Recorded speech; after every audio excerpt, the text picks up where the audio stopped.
Salom do'stlar, bugun siz bilan butun Markaziy Osiyoning faxri bo'lgan taom, palovning asl tarixini ko'rib chiqamiz. Ko'pchilik o'ylaydi, palovni birinchi o'zbeklar o'ylab topgan deb.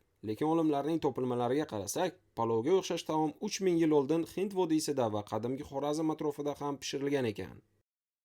U paytda odamlar guruchni sabzavot, go'sht va ziravorlar bilan birga qozonga tashlab, bitta idishda pishirish qulay bo'lgani uchun shunday usulni tanlagan ekan.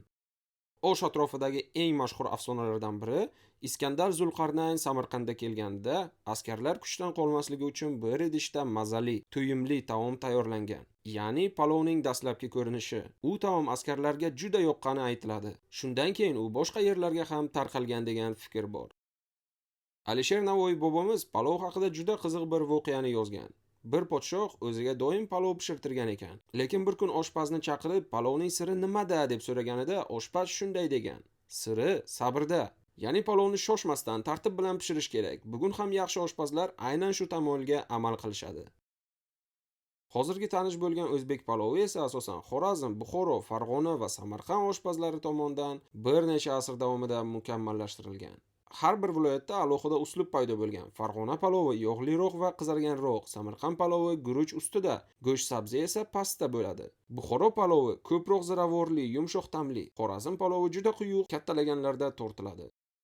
Nega palov to'y taomi bo'lib qolgan desak, chunki palovni ko'p miqdorda bir qozonda 50 dan 200 kishigacha pishirish juda qulay. Bundan tashqari u tez tayyorlanadi, arzon mahsulotlardan iborat, juda to'yimli. Shu sababdan osh, to'y, sunnat, mehmon kutish, hatto xayr-saxovat tadbirlarining ramziga aylangan. Palovga ilmiy tomondan qarasak, palov shunchaki taom emas.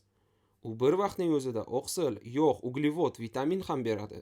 Guruch energiya, sabzi ko'rish uchun foydali A vitamini, go'sht kuch va oqsil, ziravorlar hazmni yaxshilaydi. Shu boisdan osh juda ham foydali hisoblanadi. Bugun palov nafaqat O'zbekistonda, balki Turkiya, Ozarbayjon, Afg'oniston, hatto Yaponiyagacha ham tarqalgan. Har bir joyda o'z talqini bor, lekin eng mashhuri baribir o'zimizniki, o'zbek palovi.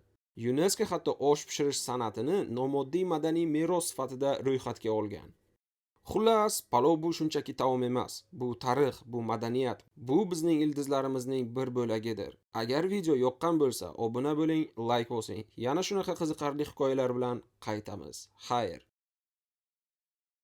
Do'stlar, va sizlarga aytib o'tmoqchi biza, har bitta chiziladigan roliklarimiz qo'lda chiziladi. iPad planshetida Procreate programmasida chizamiz.